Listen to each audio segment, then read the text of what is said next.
जब पार्लियामेंट के अंदर ये बिल आया, ये काला कानून आया, मैंने उसी दिन कहा था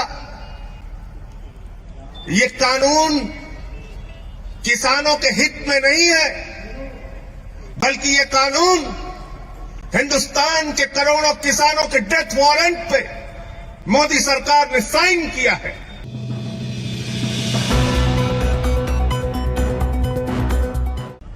पूरे देश का किसान आज आंदोलित है। देश के करोड़ों किसानों की एक ही मांग है कि ये काला कानून वापस लिया जाए,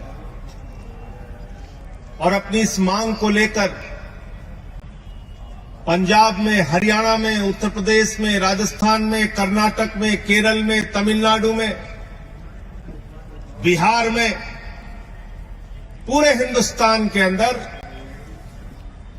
लाखों लोग सड़कों पे उतरे।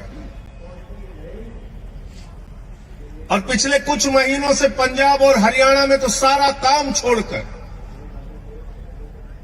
किसान सड़कों पर आंदोलन कर रहा है, सरकार से फरियाद कर रहा है, गुहार लगा रहा है, विनती कर रहा है कि इन काले कानूनों से हमें निजात दिलाइए, इन काले कानूनों को वापस लीजिए।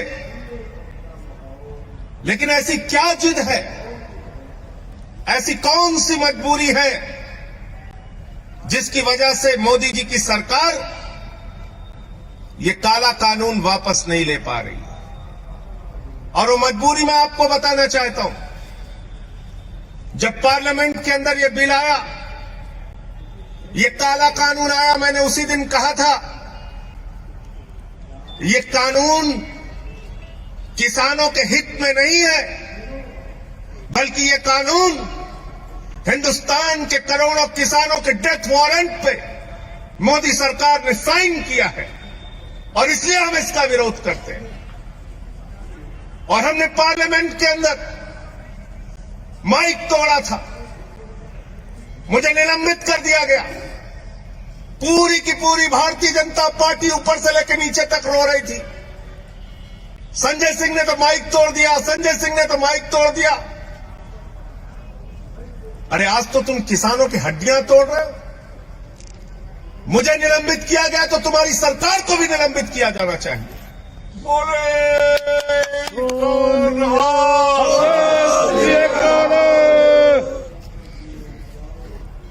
आप ये काला कानून लेकर आए, इस काले कानून के अंदर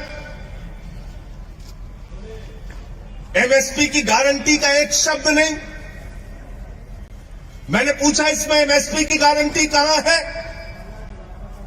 बोले साहब मोदी जी ने भाषण दे दिया, आप मान लीजिए। मैंने कहा भाई मोदी जी ने कहा था 15 लाख हर खाते में आएंगे, बाद में कह दिया जुमला है। मोदी जी ने कहा था 2 करोड़ रोजगार हर साल मिलेंगे, बाद में कह दिया जुमला है। मोदी जी ने कहा जीएसटी से देश में दूसरी आजादी मिल जाएगी, बाद में राज्यों का शेयर नहीं दिया। मोदी जी ने कहा था इस देश के अंदर नोटबंदी से देश की तकदीर बदल जाएगी। अब नोटबंदी के फायदे हमें गिनाना तो दूर की बात है, जो नुकसान हुए उस पर बातचीत करना नहीं चाहते। मोदी जी तो थाली के भी फायदे गिनवा देते हैं, ताली के भी गिनवा देते हैं। मोदी जी के भाषण से एमएसपी की गारंटी नहीं मिलेगी। अगर मुझे एमएसपी नहीं मिली, न्यूनतम समर्थन मूल्य नहीं मिला, तो महेंद्र गोयल जी अगर मैं किसी जज के सामने जाऊंगा तो जज साहब कहेंगे कानून में कहां लिखा है बताओ। और तब मैं अगर कहूंगा कि मोदी जी का भाषण जज साहब आपने नहीं सुना, तो वो हमारी याचिका लेंगे और उसको कूड़ेदान में डाल देंगे। कहेंगे कानून से एमएसपी मिलती है, भाषण से एमएसपी नहीं मिलती, भाषण से एमएसपी नहीं मिलती। दूसरा, आपने इस कानून के अंदर कॉन्ट्रैक्ट फार्मिंग की बात लिखती, यानी किसान को उसके ही खेत में पूंजीपतियों का गुलाम बना दिया जाए। इस कानून में आपने असीमित भंडारण की छूट दे दी। इसका मतलब हिंदुस्तान का कोई भी पूंजीपति, अडानी और अंबानी सस्ते में किसान से गेहूं खरीदेगा, सस्ते में किसान से धान खरीदेगा, सस्ते में फल खरीदेगा, सस्ते में सब्जियां खरीदेगा और सबका भंडारण करके अपने बड़े बड़े कोल्ड स्टोरेज में रखेगा और जब बाजार में उसकी कमी आ जाएगी तो महंगे दामों पर हमको आपको बेचेगा। इस देश में जमाखोरी, कालाबाजारी और महंगाई को मोदी सरकार ने इस बिल के माध्यम से लीगलाइज करने का काम किया है, वैधता प्रदान करने का काम किया है। आप कहते हैं ये बिल किसानों को समझ में नहीं आता।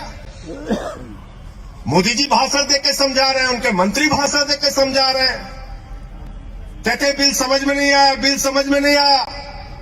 अरे मैं तो ये कहना चाहता हूं किसानों को ये बिल समझ में आ गया है, ये आपकी प्रॉब्लम है। ये आपकी प्रॉब्लम है कि किसानों को ये बिल समझ में आ गया है और इसलिए आज पूरे देश का किसान आंदोलनरत है।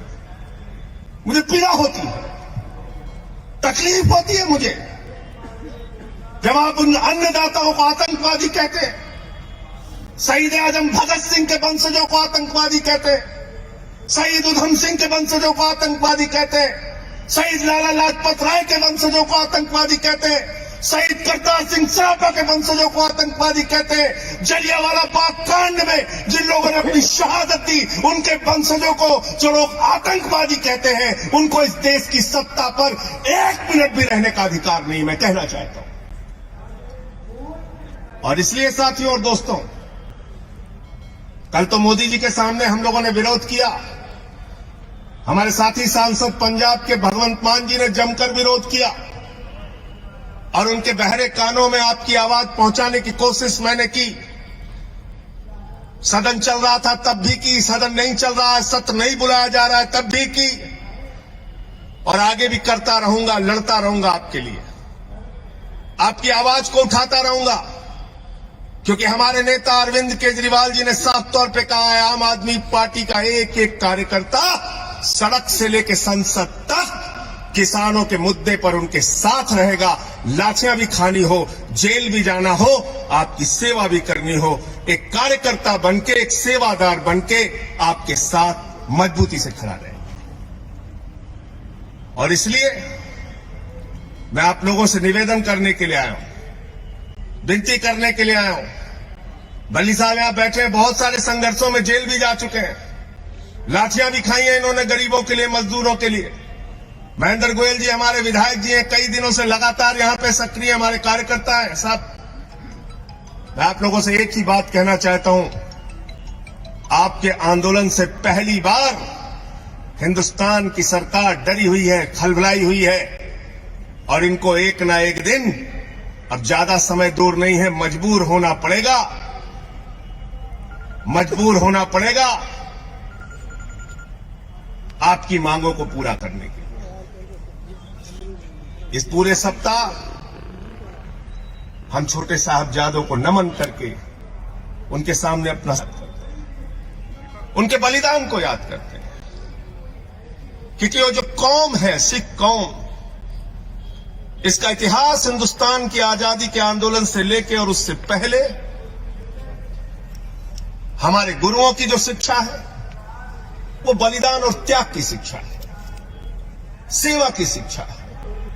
देश में कहीं भुखमरी हो, सिख समुदाय के लोग सबसे आगे। देश में कहीं आपदा आ जाए, सिख समुदाय के लोग सबसे आगे। देश में कहीं भूकंप आ जाए, बाढ़ आ जाए, सिख समुदाय के लोग सबसे आगे।